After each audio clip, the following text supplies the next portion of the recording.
اور اسی طرح پیشن گوئی جو آپ صلی اللہ علیہ وسلم نے کی اللہ نے وہ بھی پوری کی۔ جب آپ صلی اللہ علیہ وسلم نے اعلان نبوت فرمایا تو آپ صلی اللہ علیہ وسلم نے فرمایا رب کا وعدہ ہے کہ اللہ ہماری مدد کرے گا۔ آپ صلی اللہ علیہ وسلم 13 سال مکہ میں رہے، لیکن یقین تھا، مسلمانوں کو تسلی دیتے تھے کہ اللہ نے وعدہ فرمایا ہے، صبر کرو۔ ایک مرتبہ ایک صحابی نے آپ صلی اللہ علیہ وسلم سے بیت اللہ میں ٹیک لگا کر بیٹھے ہوئے تھے تو آ کر شکایت کی کہ بڑی تکالیف ہیں کفار کی جانب سے، تو آپ صلی اللہ علیہ وسلم غصے ہوئے۔ ٹیک لگایا ہوا تھا بیت اللہ سے تو سیدھے ہو کر بیٹھ گئے اور غصے ہوئے کہ یہ کیا تکالیف ہیں، پہلے انبیاء کو چیرا گیا، شہید کیا گیا، اور تکلیف اتنی کہ اللہ نے فرمایا آرے سے سر سے چیرنا شروع کیا نیچے تک، فرمایا اف کرو گے تو ایمان ختم کر دوں گا۔ لوہے کی کنگیاں ان کے جسم پر پھیری گئیں، انہوں نے ایمان نہیں چھوڑا، صبر کرو۔ اور آپ صلی اللہ علیہ وسلم نے 2 علاقوں کا بیان کیا کہ فلاں علاقے سے عورت زیورات سے لدی ہوئی اکیلے سفر کر کے مکہ آ کر حج کر کے عمرہ کر کے واپس جائے گی، اللہ اور جانوروں کے علاوہ اسے کسی کا ڈر نہیں ہوگا۔ اتنا اللہ غلبہ دے گا اسلام کو اور اتنا امن قائم ہوگا۔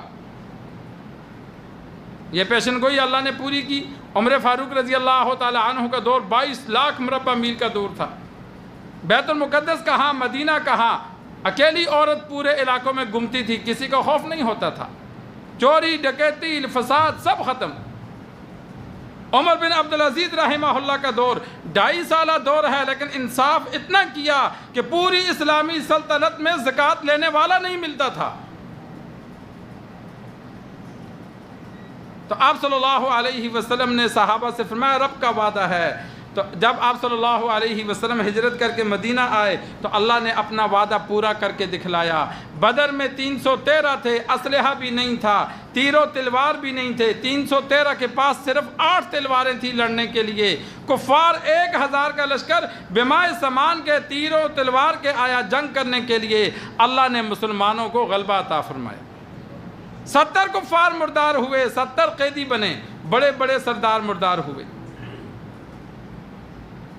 رات کے وقت آپ صلی اللہ علیہ وسلم نے جہاں جہاں لاشیں پڑی ہونی تھیں ان جگہ کو ایک صحابہ کو اشارہ کر کے فرمایا یہاں فلاں کی میت ہوگی، یہاں فلاں کی میت ہوگی۔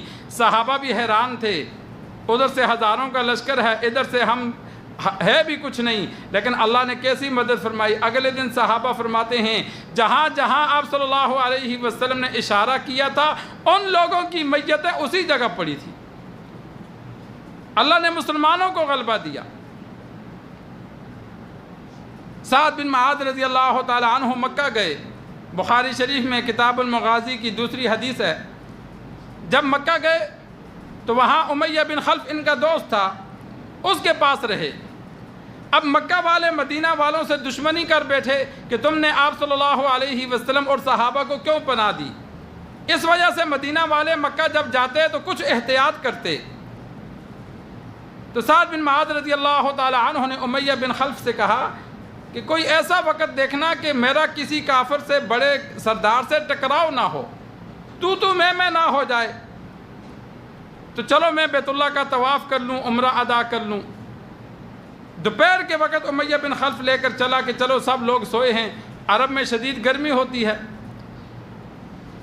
دوپہر کو لوگ سوتے تھے، عادت تھی ان کی، لیکن اللہ تبارک و تعالی نے ملاقات کروانی تھی۔ ابھی بیت اللہ کی طرف چلے تو ابو جہل آ گیا، راستے میں وہ ملا۔ اس نے امیہ بن خلف سے پوچھا یہ کون ہے؟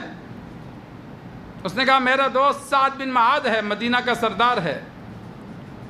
تو ابو جہل نے کہا ان لوگوں نے آپ صلی اللہ علیہ وسلم کے صحابہ کو پناہ دی، اگر تو نہ ہوتا تو یہ سلامت واپس نہ جاتا، کہ تیرا دوست ہے چلو میں کچھ نہیں کہتا، اگر تو نہ ہوتا تو سلامت واپس نہ جاتا۔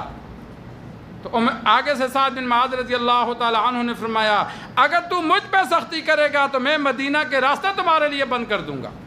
یہ بھی تو سردار تھے کہ اگر ہمارے ساتھ جنگ کرے گا تو مکہ والوں کے جتنے بھی راستے ہیں شام کو جانے کے تجارت کے، تمہارے کھانے پینے کے سارے راستے میں بند کر دوں گا، اور بولے بھی اونچے۔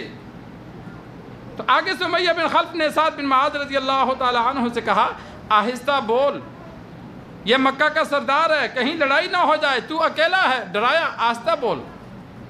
سعد بن معاذ رضی اللہ تعالی عنہ نے آگے سے جواب دیا آرام کر، میں نے آپ صلی اللہ علیہ وسلم کا فرمان سنا ہے، تم ہمارے ہاتھوں سے مارے جاؤ گے۔ ابو جہل کو بھی کہا، امیہ بن خلف کو بھی کہا۔ امیہ بن خلف ڈر گیا، اس نے کہا کہاں، کوئی جگہ بتائی؟ فرمایا جگہ مجھے نہیں پتا، جگہ نہیں بتائی، صرف یہ پیشن گوئی کی ہے کہ تم چند لوگوں کے نام لیے تھے کہ یہ ہمارے ہاتھوں سے مارے جائیں گے۔ اس وقت جنگ ہوئی بھی نہیں تھی، جہاد کی اجازت بھی نہیں ملی تھی، لیکن یہ آپ صلی اللہ علیہ وسلم نے پیشن گوئی فرمائی۔ امیہ بن خلف نے گھر آ کر، صفوان ان کے بیٹے کا نام ہے، بیوی کو ام صفوان کہتے ہیں، اس کو ابو صفوان بھی بعض جگہ آ کر بیوی کو بتایا کہ آج سعد بن معاذ نے ایسی بات کہی۔ وقت گزر گیا، غزوہ بدر جب ہونے لگا، ابو جہل نے مکہ میں لشکر تیار کیا کہ اپنے قافلے کی حفاظت کے لیے لشکر جانا ہے۔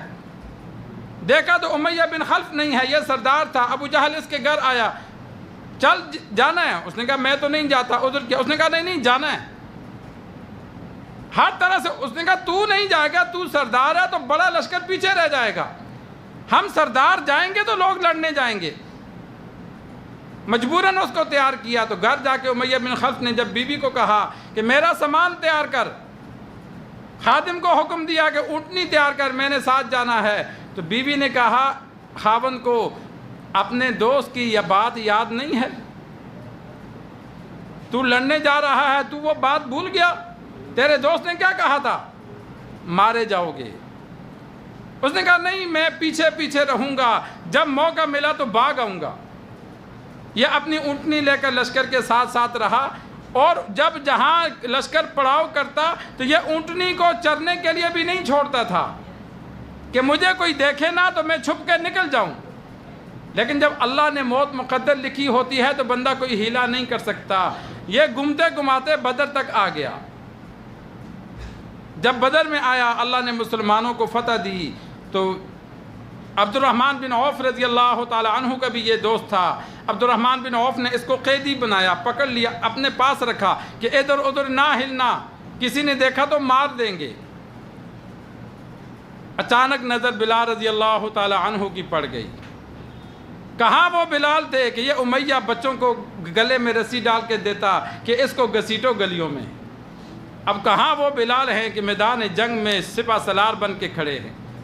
جیسے ہی امیہ پہ نظر پڑی تو بلال رضی اللہ تعالی عنہ نے آواز لگائی، لوگوں میری مدد کرو، یہ بچ گیا تو مجھے کوئی فائدہ نہیں۔ اللہ نے فتح دی، یہ مرنا چاہیے، یہ مرنا چاہیے، یہ بچ گیا تو گویا کہ مجھے تو کوئی کامیابی نہیں ملی۔ صحابہ دوڑ پڑے۔ عبد الرحمن بن عوف رضی اللہ تعالی عنہ نے اس کے بیٹے کو آگے کیا کہ تو لڑ، اور امیہ بن خلف کو بگایا کہ تو بھاگ جا جتنا بھاگ سکتا ہے۔ صحابہ نے بیٹے کو قتل کیا، پھر امیہ بن خلف گر گیا، عبد الرحمن بن عوف رضی اللہ تعالی عنہ اس کے اوپر لیٹے کہ شاید صحابہ چھوڑ دیں۔ صحابہ نے نیچے سے تلواریں مار کے جسم کے ٹکڑے کیے۔ یہ آپ صلی اللہ علیہ وسلم نے پیشن گوئی فرمائی تھی کہ ہمارے ہاتھوں سے مارا جائے گا۔ بدر میں مارا گیا۔ تیسرے دن ان کی لاشوں کو، 24 لاشوں کو بدر کے کنویں میں ڈالا گیا۔ آج وہاں عرب والوں نے بیت الخلا بنا دیے ہیں۔ بدر میں بیت الخلا اس کنویں پر بنے ہیں جہاں کفار کی لاشوں کو ڈالا گیا تھا۔ تو یہ نبی کے لیے، نبی کی